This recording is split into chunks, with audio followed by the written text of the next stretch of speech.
She was just 8, barefoot, scrubbing the floor in silence, while the family gathered inside toasting the real granddaughter.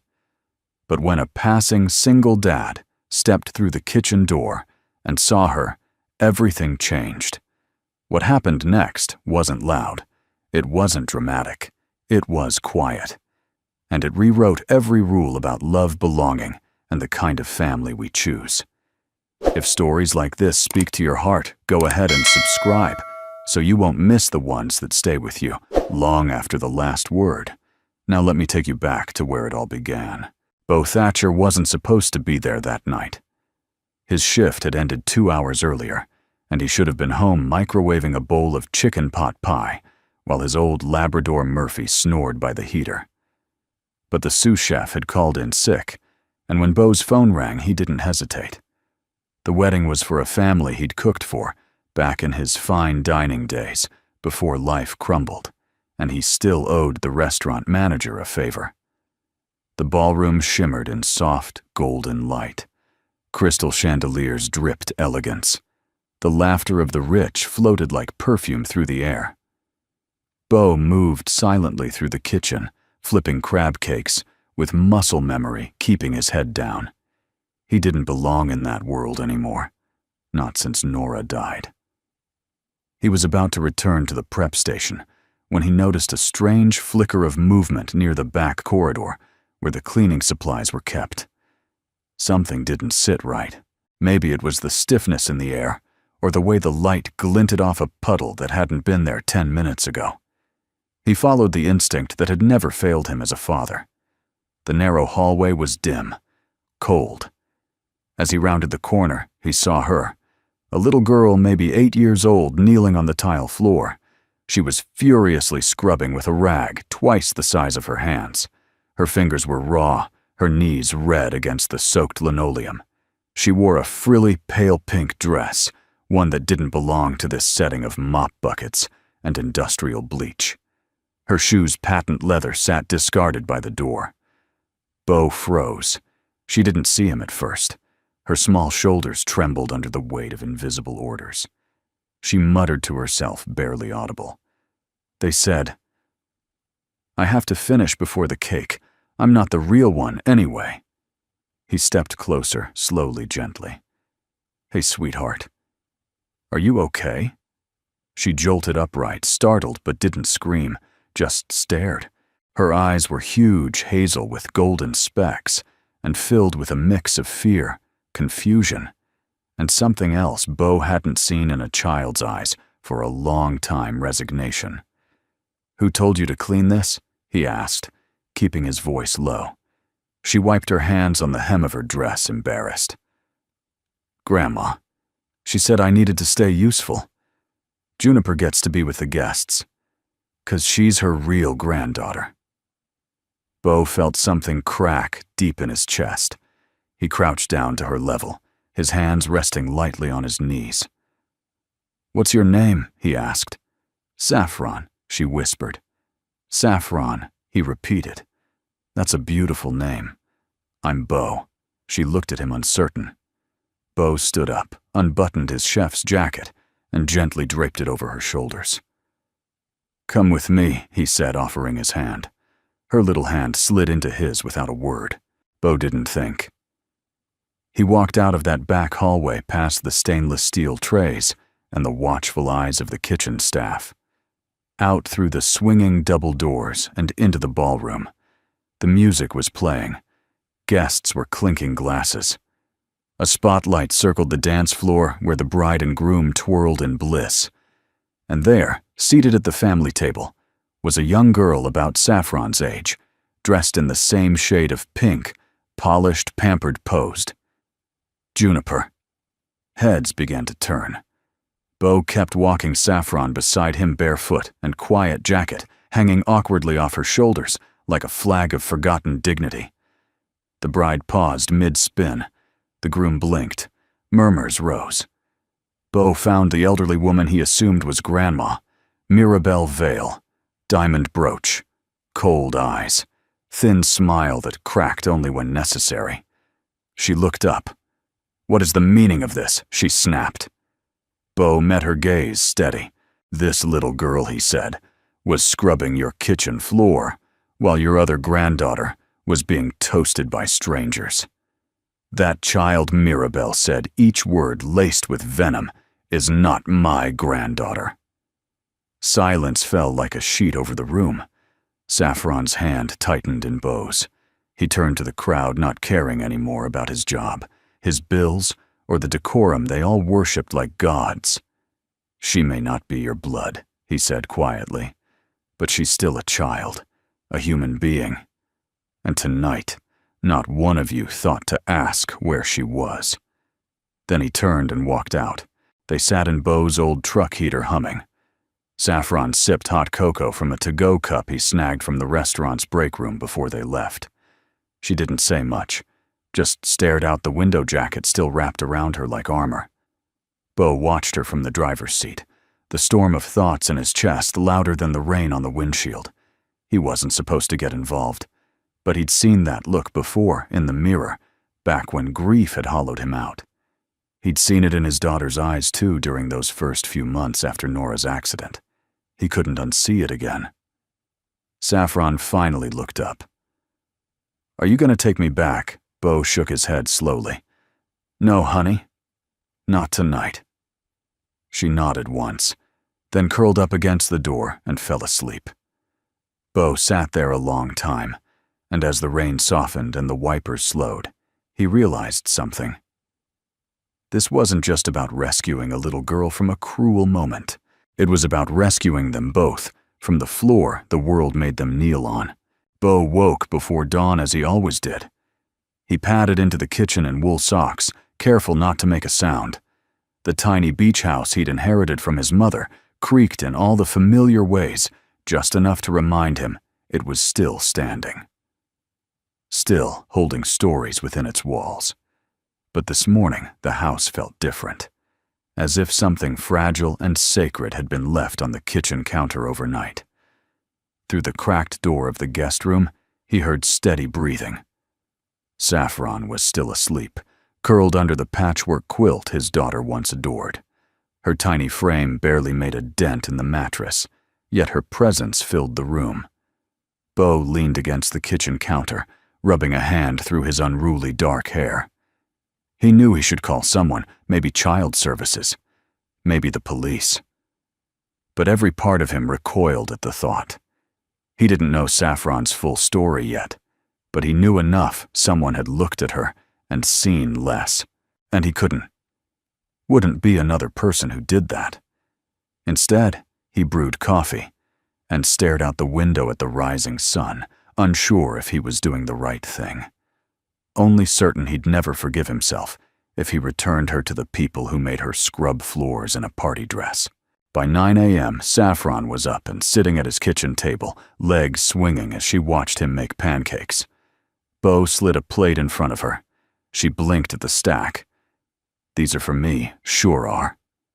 A long pause, then a whisper. "I've never had this many pancakes before." Beau hesitated, then sat down across from her. "You hungry?" She nodded. But she didn't eat right away.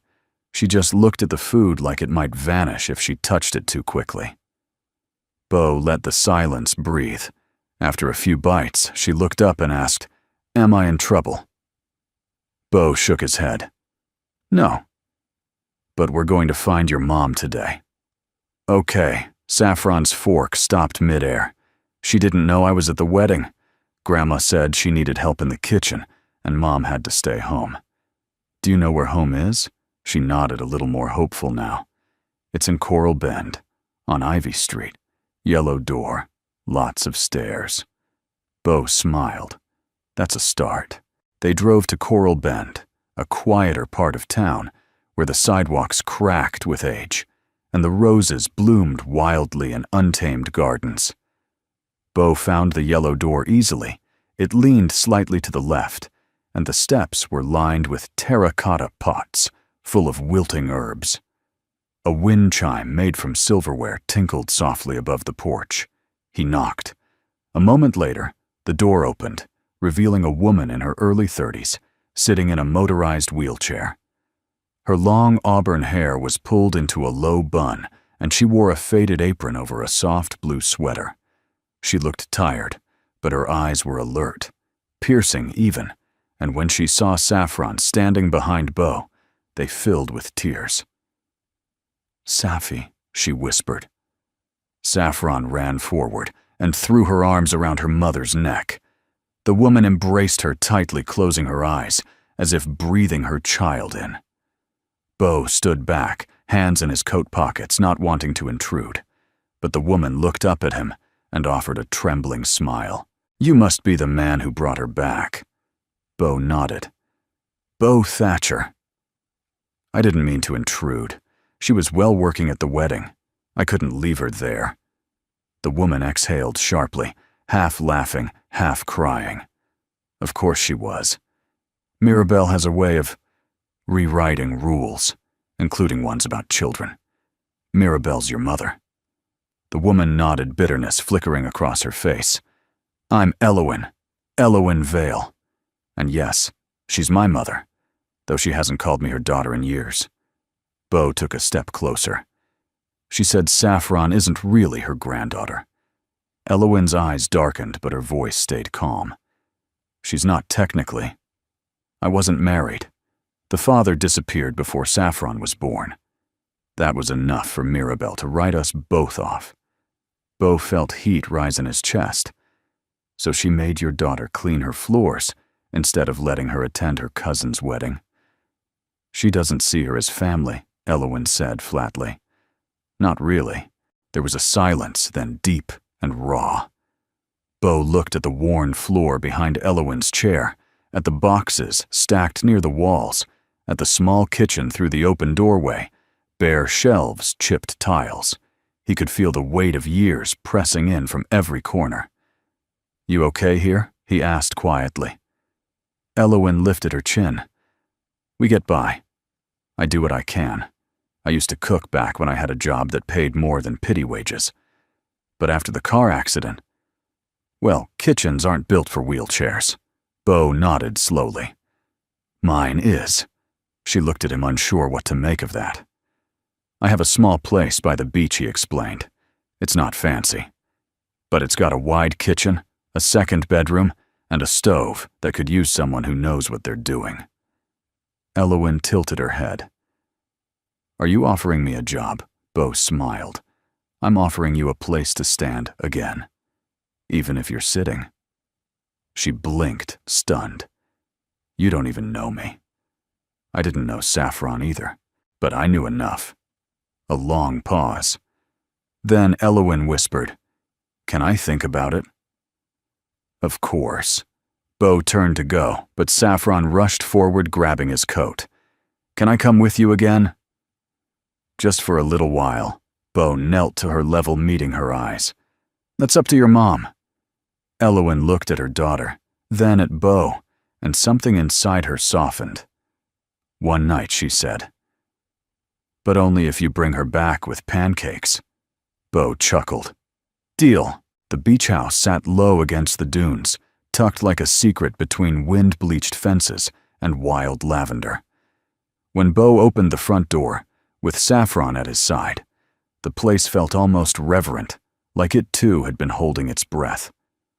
The house wasn't grand. The wood floors creaked, and the wallpaper in the hallway peeled at the corners. But the scent that lingered, vanilla salt and something like cinnamon trapped in the grain of old timber, felt like memory.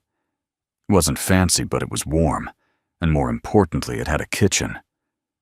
Bo watched as Saffron skipped ahead and dropped her small backpack near the couch. She paused in front of the refrigerator, like it was some kind of museum piece. "Can I get water fridge door top shelf?" Bo replied, already moving toward the sink. "Grab 2 cups." She opened the door carefully, her movements precise, like she'd been taught not to touch too much. It made something twist in Bo's chest. As he filled the kettle, he glanced across the room his daughter once used to dart across that same tile in socked feet, chasing Murphy with a wooden spoon. That spoon now sat in the drawer beside the sink. He hadn't opened that drawer in nearly a year. Saffron stood quietly beside him, her cup clasped in both hands. Bo offered her a wink. "We'll warm up cocoa in a bit. You ever try it with marshmallows?" She smiled, just barely, but it was there. "Only once. I wasn't supposed to, but the neighbor let me." "Well," Bo said, turning to the cupboard tonight, "we break rules for a good cause." That night, after Saffron drifted to sleep wrapped in his daughter's old quilt, Bo found himself staring at the stove. It was a vintage O'Keefe and Merritt cream enamel with chrome accents. His mother used to say it had a soul temperamental and noble.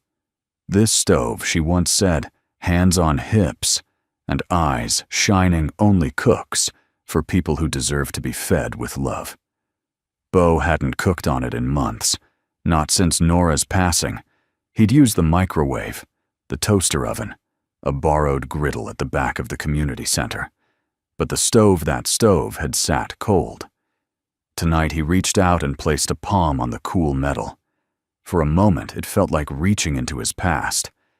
And then, almost like the stove breathed back. He lit the burner.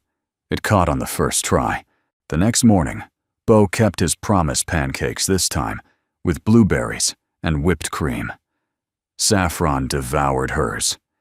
Between bites, she asked questions that came out of nowhere. "Did you always live here? Why did your wife die? Do you miss her still?" Bo answered each question with a gentle honesty that surprised even himself. "Yes, mostly. A car accident. A bad one. Every day. But it gets softer." She nodded slowly, like she understood more than she let on. "That's what Mama says about pain. It gets quieter, not gone." He smiled at her. "Your Mama's smart." That afternoon, the beach wind picked up scattering leaves across the deck and whistling through the eaves. Bo carried a box of old cookware from the shed into the kitchen, placing it on the counter. He hadn't needed the extra pans for years, but something told him it was time to dust them off. He paused, then reached under the counter and pulled out the old recipe box. It had belonged to his mother, worn wood-metal clasp index cards written in her swooping script. Some were smudged with butter, others curled at the edges. He hadn't opened it since her funeral. The lid creaked as he lifted it. Inside, nestled between cards for beef stew and lemon tarts, was the one recipe that always stayed near the top. Harvest Heart Bread, a dense, slightly sweet loaf with cinnamon, nutmeg, and honey-soaked walnuts. His mother had baked it every October, calling it the bread that remembers. Bo hadn't touched the card in years. He stared at it for a long moment. Then he called into the living room, "Saffron. You ever baked before?" She was in the kitchen within seconds, eyes wide with curiosity. Bo handed her a small apron, faded yellow, with a pocket stitched like a smile. "Let's make a memory." They mixed ingredients slowly, deliberately. He taught her to measure flour with a butter knife edge, to crack eggs, clean to fold walnuts in with care. She followed every instruction with reverent focus, asking questions in a soft, determined voice. When the dough was ready, Bo guided her hands as she kneaded. Her fingers, still small and bruised from the week before, pressed into the dough like she was sculpting a new world. They shaped it into a loaf and placed it into a greased pan. Bo opened the oven door. The stove, for the first time in so long, glowed like a hearth. As the bread baked, a warmth filled the house that wasn't just from the heat. It was the scent of cinnamon honey and something deeper. Something that had been lost and now miraculously was returning. When the timer dinged, they pulled the loaf out together. It crackled as it cooled, and Bo sliced off 2 thick pieces. He handed one to Saffron. She bit in, closed her eyes, and let out a sigh that sounded like relief. Bo watched her quietly. "Do you think my mama would like this?" she asked. "I know she would." They sat in silence, eating warm bread as the sun dipped below the dunes. Later that night, after Saffron had gone to bed, Bo stood alone in the kitchen. He ran his hand along the countertop, the recipe card still lying there. Then he took a pen and scribbled something in the margin just beneath his mother's looping title, baked with saffron, the first smile in a long time. He tucked the card back into the box, turned off the lights, and whispered to the empty kitchen. She's not just visiting. She's healing me, too. The morning sunlight poured through the kitchen window, like honey, thick, golden, slow. Saffron stood barefoot on a chair, her elbows perched on the counter, eyes trained on the wooden recipe box, as if it were a locked treasure chest. "Can I open it again?" she asked, voice barely above a whisper. Beau glanced up from the sink where he was rinsing blueberries for their morning pancakes. He saw the look on her face, hopeful, reverent, and he nodded. "Sure, just be gentle. Those cards are older than both of us put together." Saffron giggled, then slowly unlatched the brass clasp. Inside were dozens of index cards, some yellowed with time, others warped with use. Each one held a handwritten recipe in the neat curling script of Beau's mother. "Your mom wrote all of these?" she asked, leafing through them with clean hands. Every single one, Beau said. She believed good food was like music meant to be shared, not hoarded. Saffron pulled out a card and read it aloud. "Rosemary orange chicken with gravy for Sunday nights." She wrinkled her nose. "That sounds like a spell." Beau laughed. It kind of was. She could fix a broken heart with a skillet and a stick of butter. Saffron kept digging, reading titles like they were chapters in a magical novel. Peach cobbler for forgiveness, cider brisket when he calls lemon loaf for sad mornings. Then she froze. "What's this one?" she asked, holding up a worn, smudged card. Beau stepped closer. His heart skipped. "Butter rum cake for when he comes home." He hadn't seen that card in years. It had been Nora's favorite. Beau's wife. She used to joke that it wasn't a cake recipe at all. It was a test. If the man loved the cake, he'd stick around. Beau touched the edge of the card gently, as if it might disappear. "That one. That's a special one. Can we make it?" Beau hesitated. He hadn't tasted that cake since the night before Nora's accident. She had baked it just for him, without occasion, without a reason, just because love needed space to show up. He took a long breath and nodded. "Yeah, kiddo. We can." It took the better part of the afternoon. Saffron insisted on reading each step out loud like a ceremony. "Cream the butter till it sings," she said, giggling. "Add rum in slow tears," she read with wide eyes. Beau laughed. "That's not tears, it's teaspoons. But it works both ways." Flour flew, vanilla spilled, butter melted. And when they finally poured the golden batter into the bundt pan and slid it into the oven, the house smelled like something holy. Beau stood by the counter watching her. He didn't speak for a while. Then, almost too softly to catch, "Do you miss her?" Your mom, Saffron, didn't look away from the oven light, only when it's quiet. But mostly, I think she misses herself. Beau leaned against the counter, arms folded. "That makes sense. She used to laugh a lot," Saffron said. She had a big laugh, like from the belly. Beau smiled. "That's the best kind. She hasn't laughed since the crash." Maybe, Beau said gently, she just needs a different reason.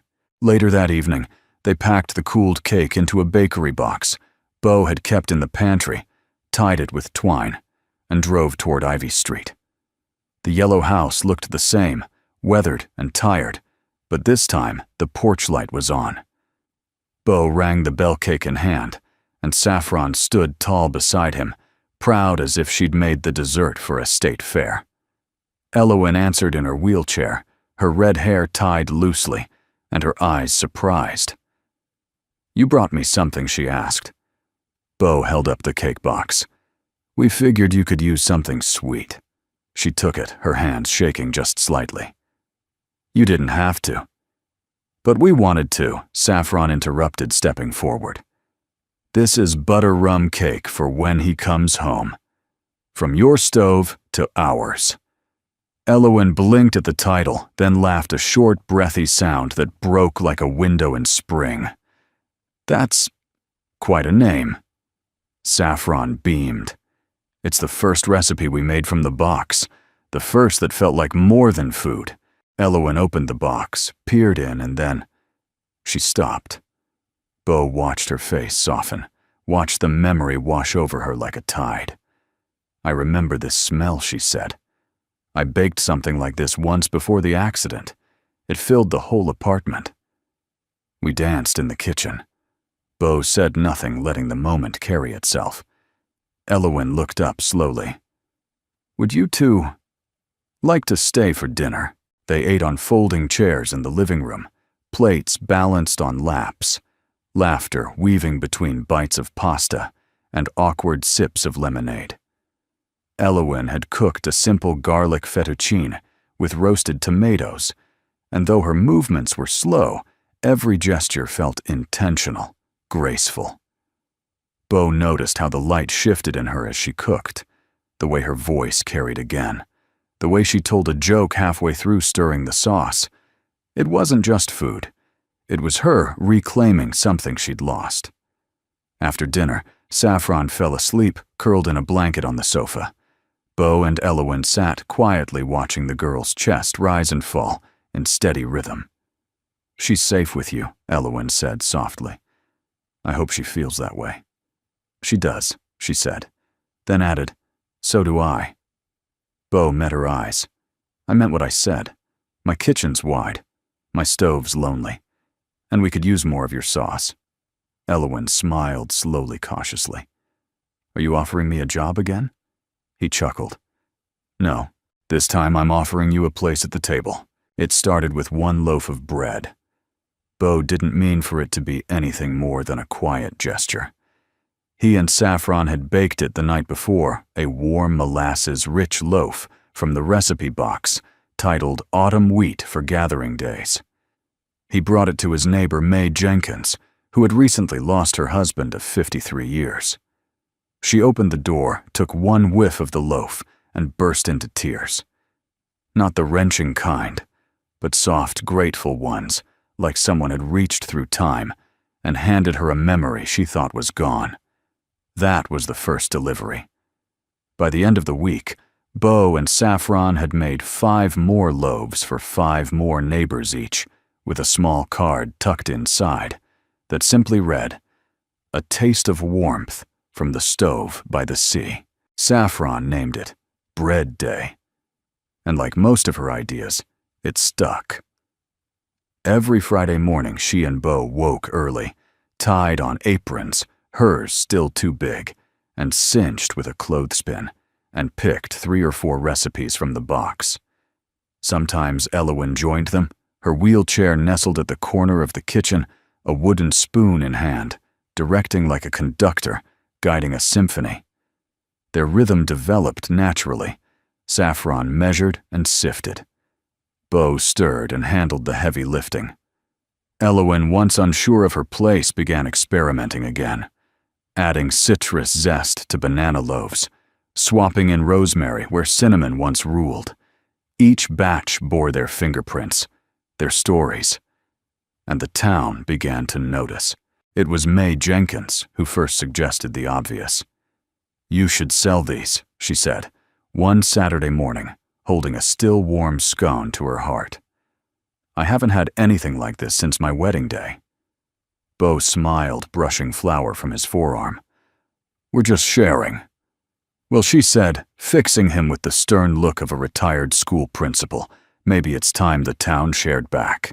By the second week of September, the front window of Bo's house bore a hand-painted sign courtesy of Saffron and her neon markers, the hearth breads, bites, and belonging. Open Fridays. Donations. Welcome. Smiles required. They didn't advertise. They didn't need to.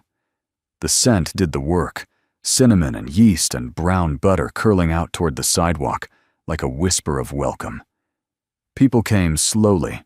At first, a retired fisherman, a tired mother with twin toddlers, a mailman with a sweet tooth. Then came the old couples, the lonely teens, a few tourists who wandered too far off the main road and found something they didn't know they were missing. And in the center of it all, Beau, Elowen, and Saffron, a makeshift family. One Friday near the end of the month, Beau stepped onto the porch just before opening and paused. The line stretched down the sidewalk, dozens of people. Some he knew, others he didn't. But they were there, waiting, laughing, holding coffee cups and folding chairs and dogs on leashes. Beau turned to Elowen, who had wheeled herself beside him with a fresh tray of cardamom braids, balanced carefully in her lap. "You seeing this?" he asked.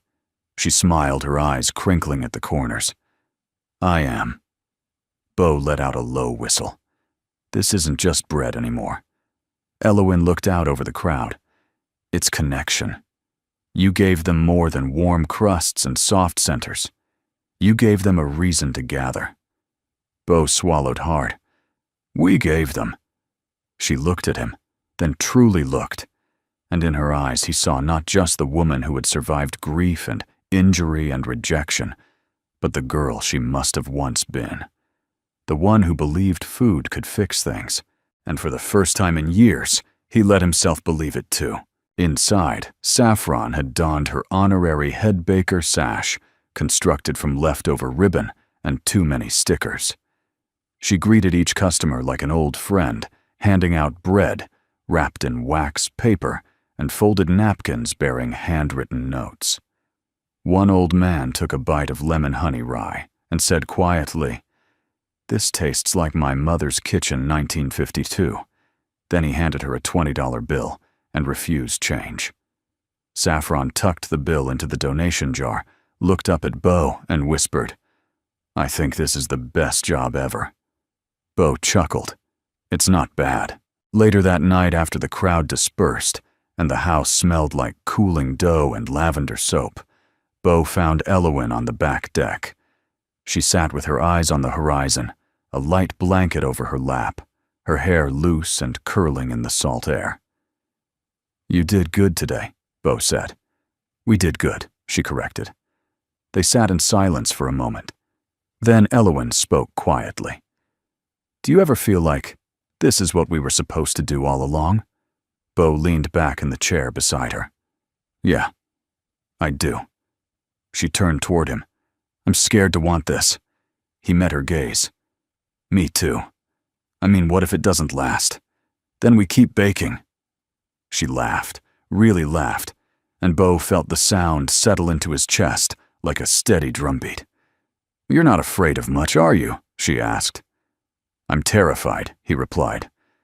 "But somehow, you and Saffron make it feel okay." She looked down at her hands. "You ever think maybe this isn't just kindness?" Beau tilted his head. "What do you mean? I mean," her voice trembled. "What if this is love pretending it's just helping?" The question floated between them, delicate and dangerous. Beau didn't answer right away. He reached over slowly and brushed a strand of hair from her cheek. "I think love has always been quiet like that," he said. "It kneads itself into things until we don't know where it begins and we end." Elowen didn't move. She just smiled, eyes shining, and whispered, "Then I hope it rises well." Beau chuckled, then leaned closer. And for the first time since he'd lost Nora, he didn't feel like he was betraying the past by choosing the present. The knock came just after noon on a crisp Saturday. Beau was kneading dough in the kitchen forearms dusted with flour when Saffron peered through the front window and froze. Her breath caught hand still on the curtain. Beau looked up from the counter, instantly alert. "What is it?" he asked. Saffron turned slowly. "It's her." Beau wiped his hands on a towel, moved to the window, and saw a black town car parked just beyond the garden gate. The door stood open. And there, standing impossibly straight in a tailored cream coat, was Mirabelle Vale. She hadn't aged as much as Beau expected. Her silver hair was pulled into a flawless chignon. Her shoes were narrow-pointed and impractical for gravel. But her eyes, steel blue, sharp, cold, were exactly as Saffron had described them. Beau's jaw tightened. She doesn't get to take you back, he said firmly. Saffron didn't answer. She just stood still, arms wrapped around her stomach, as if bracing for a storm she'd already lived through once. Beau opened the front door before Mirabel had the chance to knock again. She gave him a thin smile, one that never touched her eyes. "Mr. Thatcher," she said, "you've made quite the name for yourself in this little corner of town. Fresh bread and noble gestures." Beau didn't step aside. "What do you want?" "I'm here for my granddaughter. She's not yours. She's Elowyn's child. Elowyn is my daughter. That makes the girl mine by blood and legal precedent." Beau's voice was low and even. "Blood doesn't mean belonging. You proved that when you left her scrubbing floors while the other one danced." Mirabel's lips thinned. "You're sentimental. That's dangerous in adults." Beau stepped forward. "You don't scare me, Mrs. Vale. And Saffron isn't going anywhere unless her mother says so." That finally made her blink. "She's here?" Mirabel asked, almost uncertain for the first time. "She is," came a voice from behind Beau. "Elowyn." She wheeled onto the porch, slowly wearing a navy cardigan, and her old chef's apron, a smear of flour on her temple like war paint. Mirabel's expression flickered. "Elowyn. You look like a woman who found her feet again," Elowyn said, voice steady. "Even if I'm still sitting." Mirabel's posture stiffened. "This is a foolish act of defiance," No Mother Elowyn said quietly. "This is a boundary." Saffron stepped outside, then quietly taking Beau's hand. Mirabel looked at her, like one might regard a ghost, familiar, but uninvited. "You left her in a utility closet with a mop," Elowyn continued. "You didn't see her as family. You barely saw her as human. And now that people are whispering about the girl from the hearth, you've decided she matters again." "She is a Vale," Mirabel said sharply. "She has a responsibility. She has a childhood bow cut in. And it's not for sale." Mirabel glanced around the porch at the worn swing, the potted rosemary, the flour-dusted doormat, and her mouth twisted with disdain. "You've made her into a mascot. A pity project." "No," Elowyn said, her voice stronger now. "We've made her home." There was silence. For a moment, the only sound was the breeze sifting through the beach grass. Then softly, Saffron spoke. "I don't want to come with you," she said, looking directly at her grandmother. "Not today. Not ever." Mirabel looked genuinely stunned. You don't get to say that, she replied, voice brittle, but Saffron didn't flinch. "I just did." Beau expected shouting, threats, legal warnings. But instead, Mirabel stepped back, her hands adjusting the cuffs of her coat. "Very well," she said coldly. "You want to be ordinary, so be it. But don't come knocking when the glitter wears off." Elowyn smiled, small, sad, and unshaken. "We prefer bread to glitter anyway." With that, Mirabel turned, climbed into the car, and drove away, leaving only the crunch of tires on gravel and a strange hollowness in the air. Beau let out a breath he hadn't realized he was holding. Elowyn reached for Saffron's hand. "You okay, love?" Saffron nodded. I didn't shake, not even once. Beau ruffled her hair. "That's 'cause you stood tall where it counted." That night, the hearth stayed open later than usual. Word had spread fast, of course it had, and the regulars came by not just for baked goods, but for something more potent, quiet celebration. They brought candles, folded notes of encouragement. A woman from the council gifted Saffron a hand-sewn apron embroidered with, "You are enough. Always." At the counter, Elowyn baked without pausing. Her hands remembered recipes her heart once feared. Beau moved like the room knew him. And Saffron, radiant, confident, took orders, made jokes, offered tiny honey cakes to toddlers. At one point, Beau paused to watch them both, Elowyn and Saffron, and felt it in his chest, like thunder wrapped in peace. They weren't surviving anymore. they were becoming. Later, after the last guest left and the porch light dimmed, Bo found Elowen sitting on the back deck, a mug of chamomile tea in her hands. He sat beside her. I wasn't sure how that would end, he admitted. She smiled into the steam. Me neither. Bo looked at her, really looked, and said, "You were incredible today." "So were you," she said. Then after a beat, she used to make me feel small, like I had to earn her love. "You don't owe anyone your worth," Bo said gently, especially not someone who couldn't see it. Elowen nodded. But I needed someone to remind me of that. Bo looked at her heart full. "I didn't remind you," he said softly. "You remembered all on your own. I just held the space until you did." She looked at him, then eyes full of something new. Trust, yes, but also the shimmer of something deeper.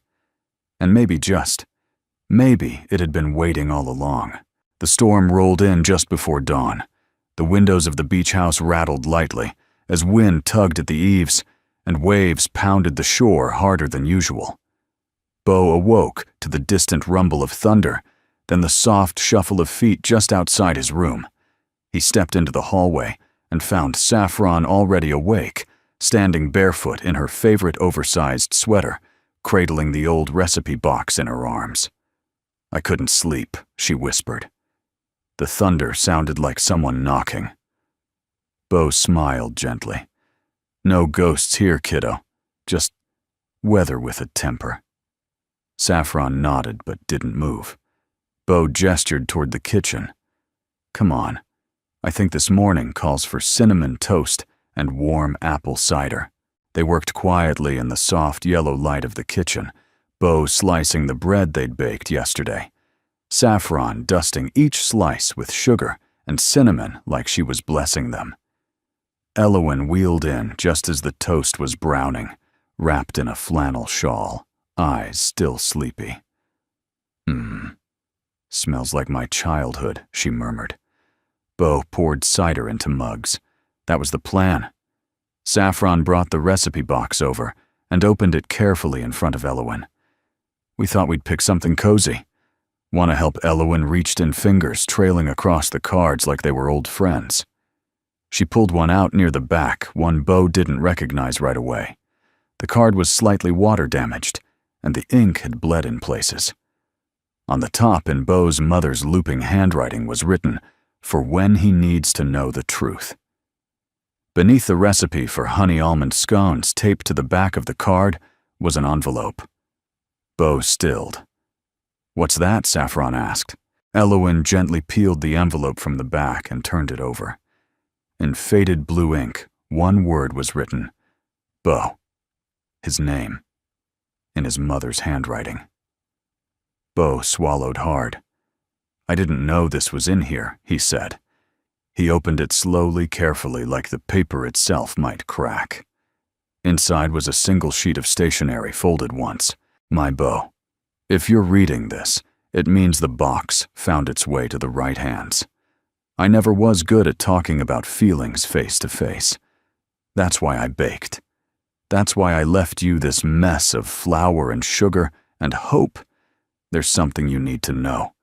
I saw what Nora saw in you long before you did. You were always the kind of man who protected quietly, who stepped in when no one was looking. You were your father's heart and my steadiness combined. But I also saw how you shut down after she died.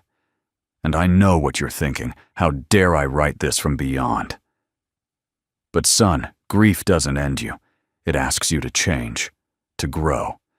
And when the time comes that someone new shows up in your kitchen, not just in your house, but in your kitchen, you'll know what to do. Don't be afraid to love again. Love isn't a betrayal. It's the only way to survive. So make the scones. Bo, then tell her." Mom. Bo stared at the letter for a long time. He read it twice, then a third time. The kitchen was silent except for the hum of the fridge and the low whistle of wind outside. Saffron climbed onto the chair beside him, eyes full of gentle curiosity. "Are you okay?" Bo nodded, blinking quickly. "Yes, sweetheart. He looked at Elowen. "I just didn't know how much she still knew me." Elowen said nothing, only reached out and squeezed his hand. They made the scones together that morning. It felt sacred. They moved as one saffron-zesting lemon Elowen, measuring flour with a steady hand, Bo whisking with quiet focus.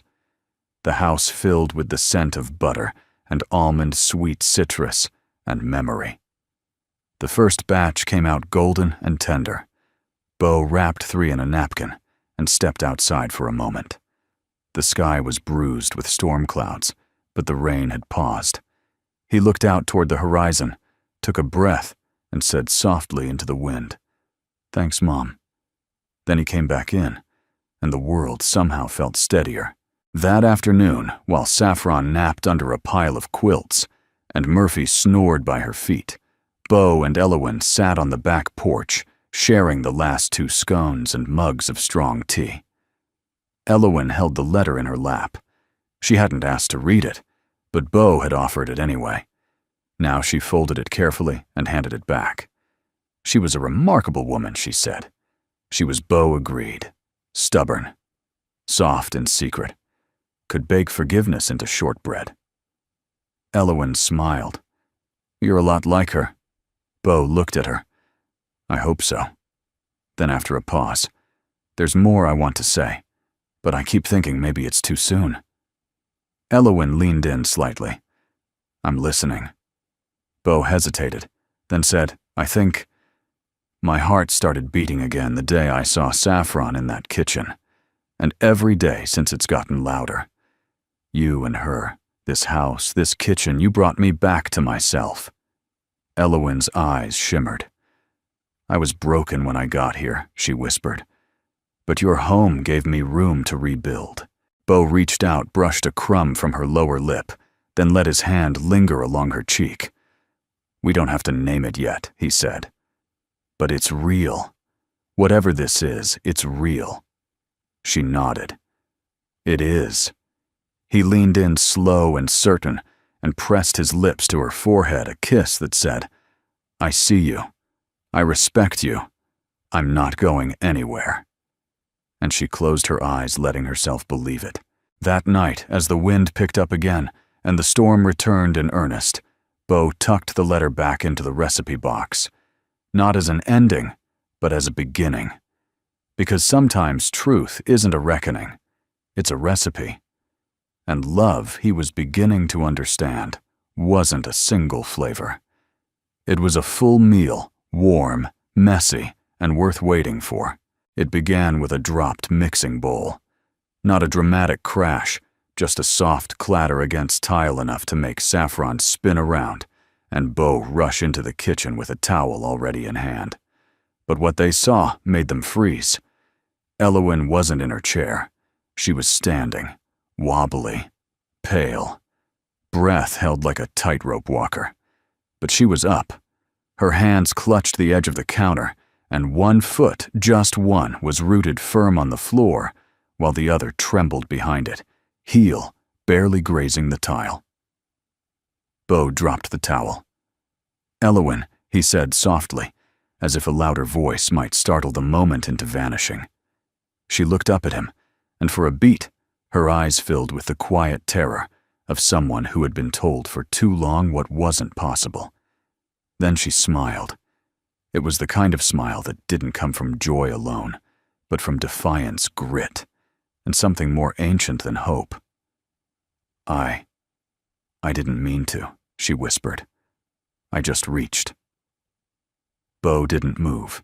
He knew better than to run forward to help, to make it about anything other than what it was, her moment. Saffron's voice broke the silence. "Mom," she whispered, "you're doing it." Elowen began to shake, and then just like that, her knees buckled. Bo caught her before she hit the floor. Not like a hero, just a man who had waited years to lift someone, not because they were falling, but because they had tried. He helped her sit on the kitchen bench, her breath's ragged tears clinging to her lashes. "I'm okay," she said, laughing through the ache. "I'm okay." "You stood," Saffron said, hands clasped like a prayer. "You stood." "Mama." Elowen nodded, touching her thigh as if to confirm the truth of it. It wasn't long, but it was real. Bo crouched beside her. "You don't have to do it all today. I wasn't planning to," she replied, a spark returning to her tone. "But this kitchen, it's where I feel strongest," he smiled. "That's because it's yours now, too." The news spread through the neighborhood before the end of the day, not because they told anyone, but because stories like this have a way of traveling without permission. By Friday, customers who came to the hearth weren't just asking for walnut scones or the rosemary molasses rolls. They were asking for Elowen. "Is she here today? Can she come say hi? Tell her that bread she made last week saved my Tuesday."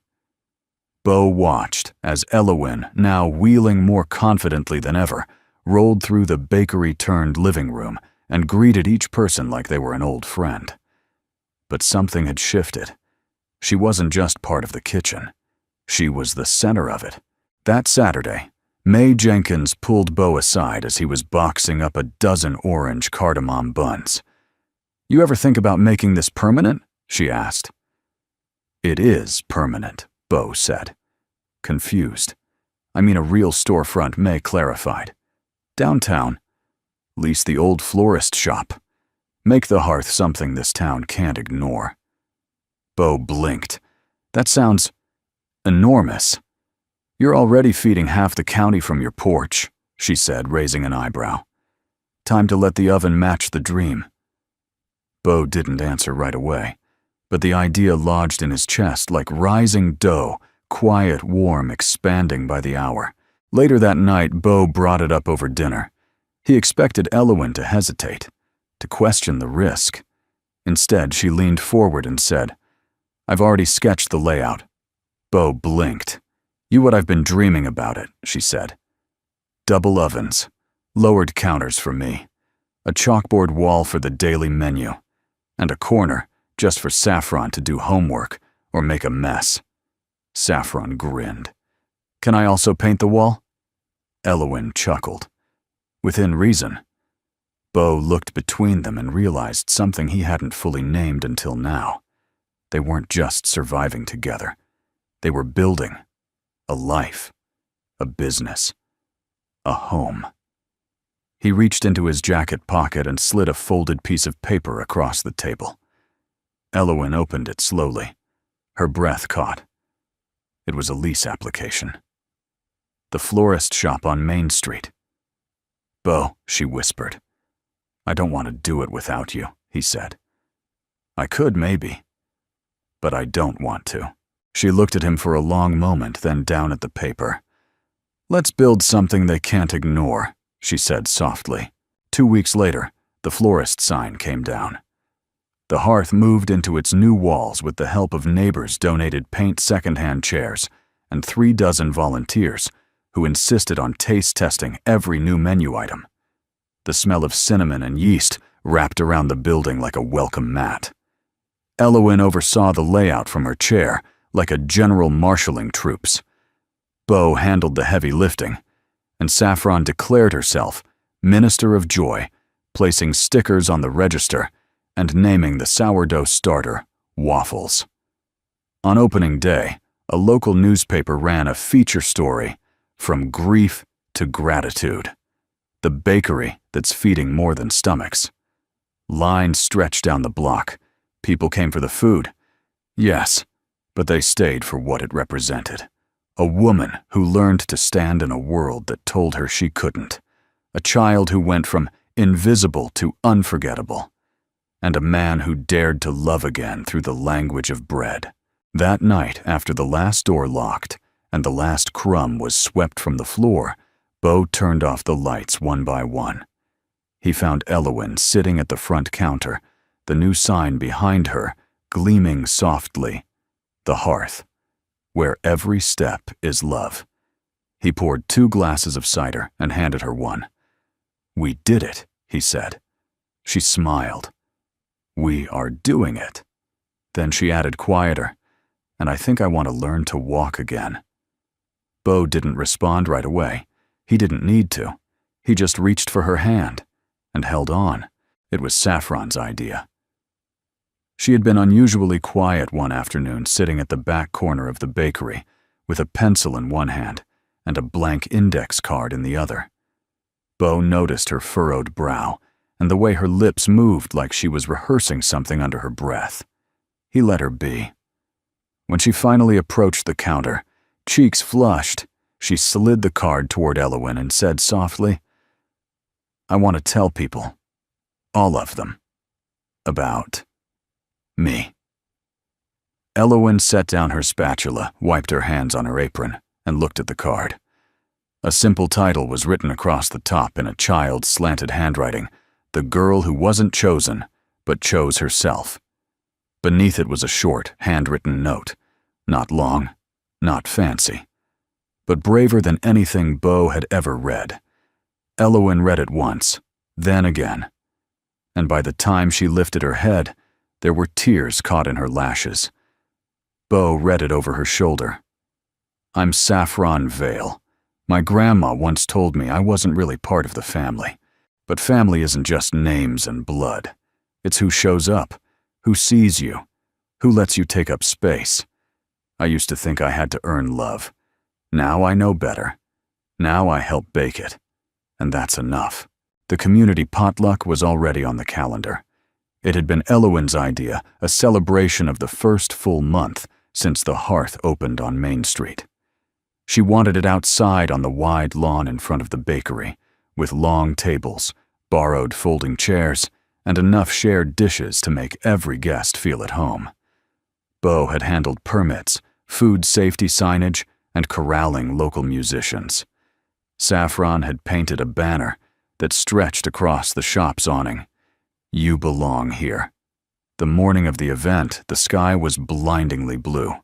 The ocean breeze carried the scent of lavender and rising dough. And Bo couldn't help but feel that this exact day was what they'd all been climbing toward without even knowing it.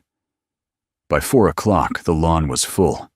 There were elders with walkers, teenagers with headphones, families with picnic blankets, and even a few tourists who wandered in, charmed by the music and the smell of roasted garlic and baked peaches.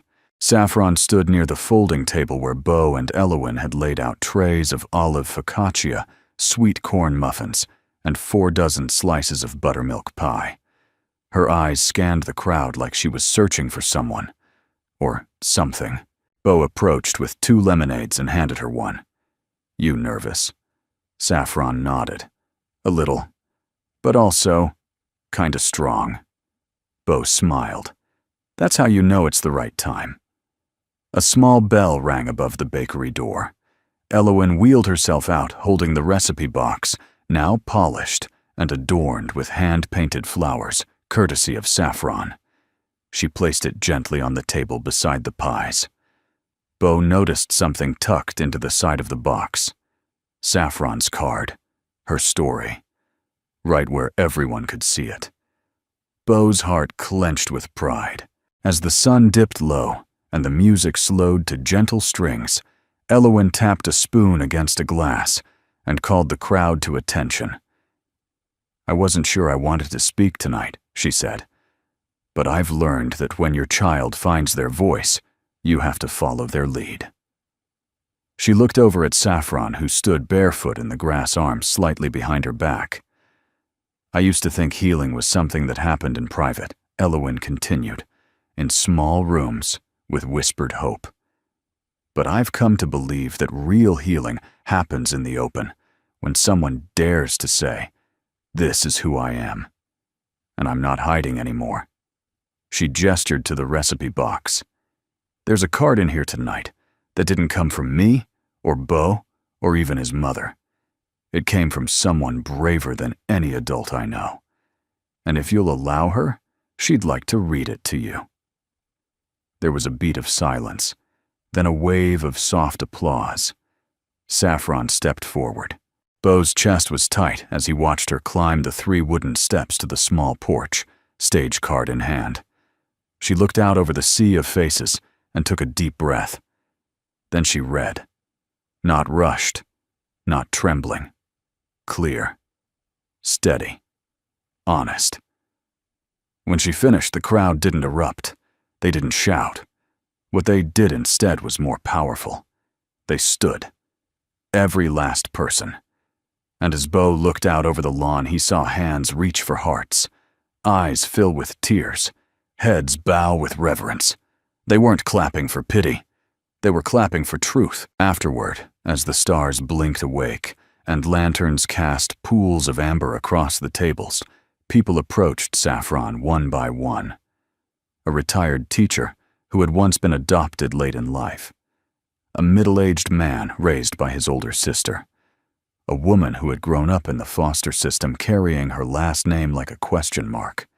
They told her their stories, and in return, she gave them slices of pie and hugs that felt like memory. Near midnight, Bo sat on the porch steps beside Elowen. The lawn was nearly empty now. A few folding chairs squeaked in the wind, and a crumpled paper napkin danced near the curb. She did it, he whispered. She is doing it, Elowen said. And because she did, I think I can too. Bo turned. What do you mean? Elowen reached into her apron pocket and pulled out a folded piece of paper. She handed it to Bo. It was a name change request. Signed. Filed. Official. I've carried the Vale name out of fear, she said. Obligation. Habit. But tonight reminded me, we get to choose who we are.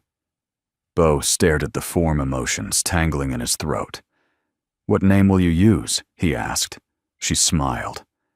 My grandmother's. The one who taught me to knead dough and hold my head high. She took a deep breath. I'm Elowen Hart now. Bo reached for her hand. It fits you, he said. She looked at him, eyes glinting with something unspoken. You fit me, she whispered. Then she leaned in and kissed him, not like a question, not like a maybe, but like a yes. Bo didn't sleep that night. Not because of restlessness, but because peace, when it finally arrives, is too rare to waste on dreams. He stayed on the porch long after Elowen went inside, the echo of her kiss still warm against his lips. It hadn't been rushed or hesitant. It had been rooted like her, like the woman she had become after years of being told she wasn't enough.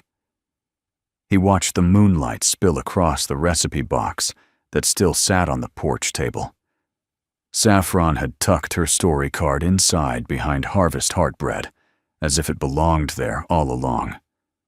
Bo exhaled slowly, a whisper of air he didn't know he'd been holding for years. Tomorrow, he would tell her. Not just that he loved her, but that she'd brought his heart back from a silence so long he'd thought it was permanent. The next morning, he rose early. The beach mist still hugged the sand like a secret, and the bakery lights glowed soft and golden.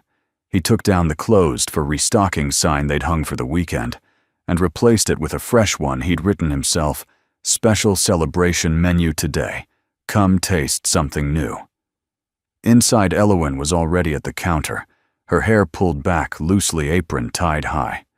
There was a glow in her face, not the kind makeup could mimic, but the kind born from inner steadiness. She looked up as Bo entered, a slow smile spreading. You're up early, she said. He set his keys down, crossed to her, and handed her a single recipe card. It was blank, but at the top in Bo's careful handwriting was the title, The First Kiss and Everything After. Elowen blinked, then laughed softly. You're writing recipes now. I figured if love could start in a kitchen, maybe it deserved a card of its own. She stared at the card fingers brushing the edge. Bo took her hand. I love you, Elle. I've loved you since the night you tried to pretend you didn't need help, but let me carry your groceries anyway. Her eyes sparkled. And I've loved you since you handed a little girl cocoa like it was the most important thing in the world. He leaned in and kissed her again this time, with no doubt between them. Just flour and fire and future. Saffron burst into the kitchen 15 minutes later, shoeless and breathless, carrying a stack of drawings. "I made a new logo," she announced, holding up a crayon masterpiece of a loaf of bread with a heart in the middle, and what looked suspiciously like 3 stick figures, Bo, Elowen, and her standing under it. Elowen chuckled. "That's beautiful, honey." Bo ruffled her hair. "I think we've just found our new house seal. I even have a new idea for a menu item," Saffron added. "Something sweet and a little spicy." Bo raised an eyebrow. Yep." She held up a second drawing. "Cinnamon Love Twists. It's like a cinnamon roll but twisty. And we shape it like hearts." Elowen looked at Bo. "I think we've created a monster." He laughed. "A brilliant, unstoppable monster." The hearth buzzed with quiet energy all afternoon. The regulars came early, drawn in by the promise of a celebration menu. Bo introduced the new item, Saffron's Cinnamon Love Twists, served warm with a drizzle of cardamom glaze. They sold out in an hour. But the real surprise came just after 3 o'clock, when a courier walked in, holding a large white envelope. He asked for Elowen by her old name, Elowen Vale, which made Bo's stomach drop for just a second. Elowen took the envelope, thanked the courier, and opened it carefully. Inside was a letter. And a check. Mirabelle Vale's signature was scrawled at the bottom. Bo stepped closer, concerned. "What is it?" Elowen read silently for a long time. Then she folded the letter, slid it into her apron, and handed Bo the check. Made out to the hearth. Amount $25,000. Bo's eyes widened. "She's funding us." Elowen shook her head. "She's absolving herself. That's not the same thing. What do you want to do with it?" Elowen paused. "I think we frame it. Hang it in the bathroom." Bo blinked. The bathroom. As a reminder, she said that what tried to flush us away couldn't. He laughed so hard he had to sit down. Saffron, watching from behind the counter, grinned and added it to her drawing a framed check above a toilet. That evening, they hosted a soft dinner invitation only. Mae Jenkins, the city librarian, the local grocer's wife, even the music teacher who'd once discouraged Elowen's ambition, all gathered at long wooden tables. Bo and Saffron had sanded and painted by hand.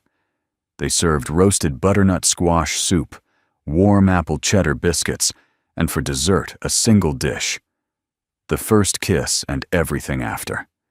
It was a variation on Bo's mother's butter rum cake lighter, with lemon zest and a hint of raspberry reduction. Sweet with depth, familiar, but new.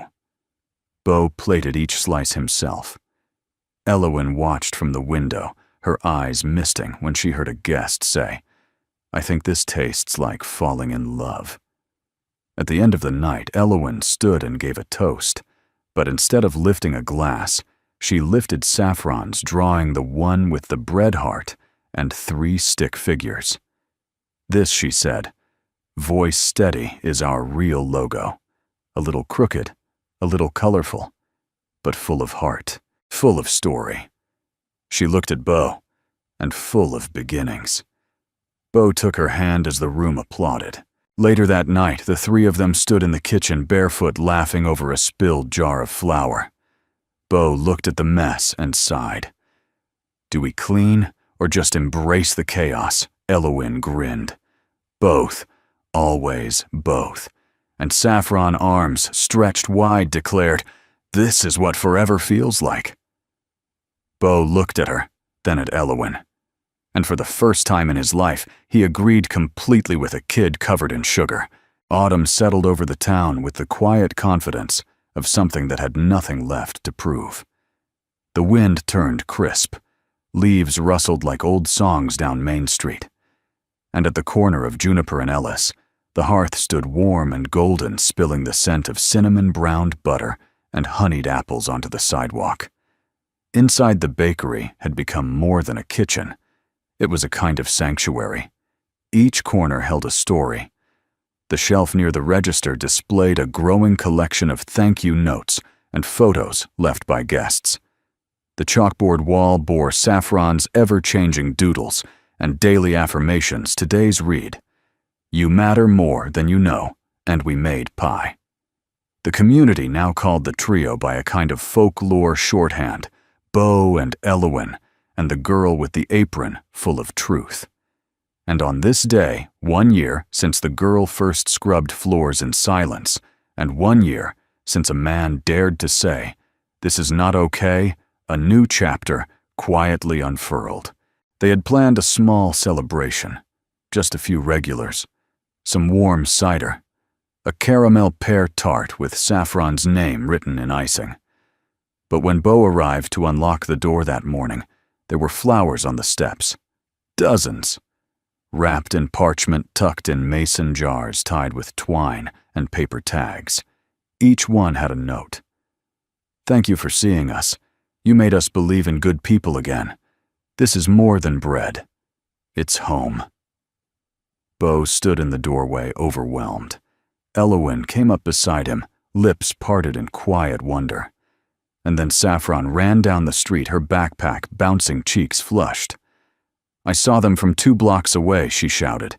"Is it like a flash mob for kindness?" Elowen laughed. "It just might be." Bo cleared his throat. "I guess the town remembered." "No," Saffron said, beaming. "They never forgot." That afternoon, Elowen wheeled herself onto the porch and unwrapped a package she'd been waiting months to open. Bo stood beside her.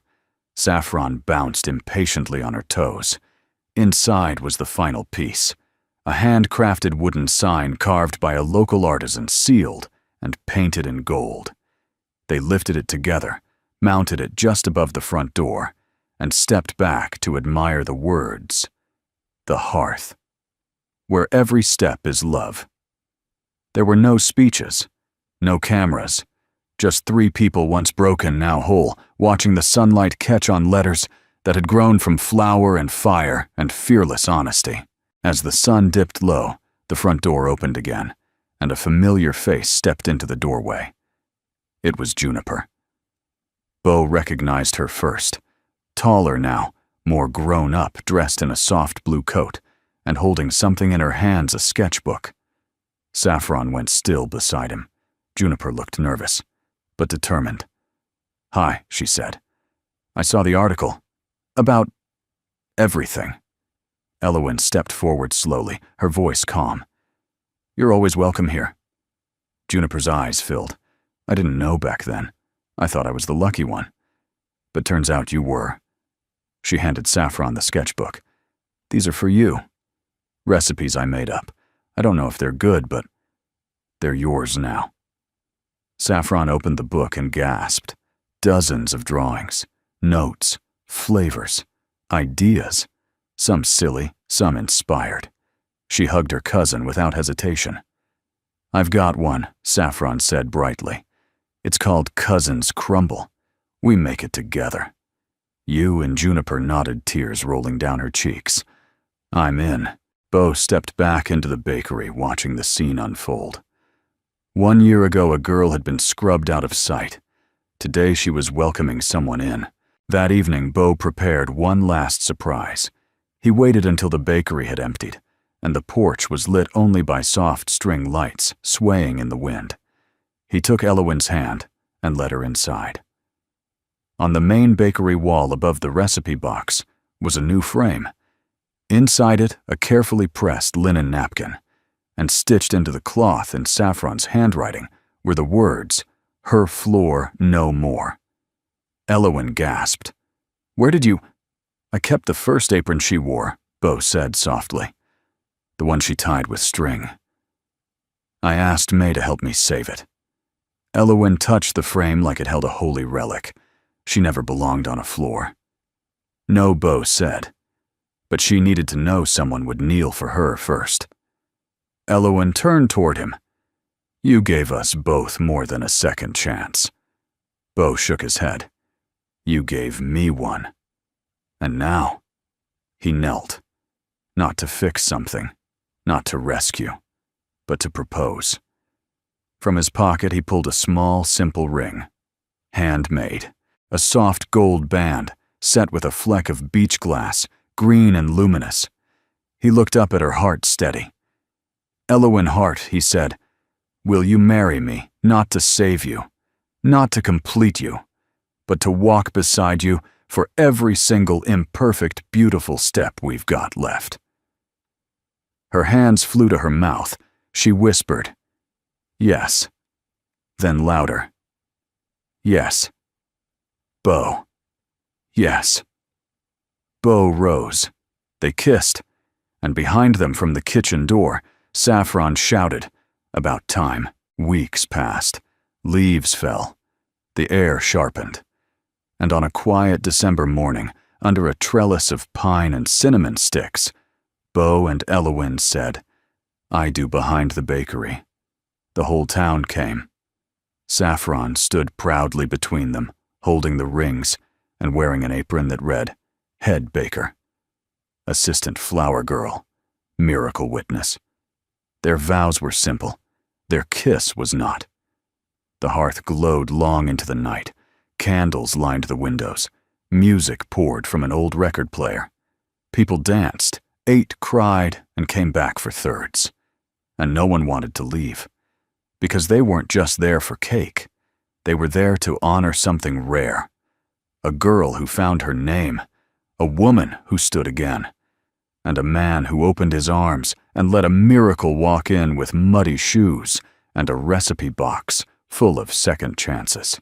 On the final page of the bakery's guest book, a visitor left this note: "I came for the cinnamon twists. I stayed, because this place taught me I'm still allowed to believe in people." And just like that, a little girl who once scrubbed floors found herself standing tall, surrounded by love, laughter, and the kind of family that didn't come from blood, but from choice. If this story touched you, we'd love to know where you're watching from. Whether you're tuning in from a small town, a big city, or somewhere in between, your presence here means more than you know. Feel free to share in the comments below. And if stories of kindness, second chances, and quiet miracles speak to your heart, don't forget to subscribe so you won't miss what comes next. Thank you truly for spending this time with us. From our little corner of the internet to wherever you are, you belong here.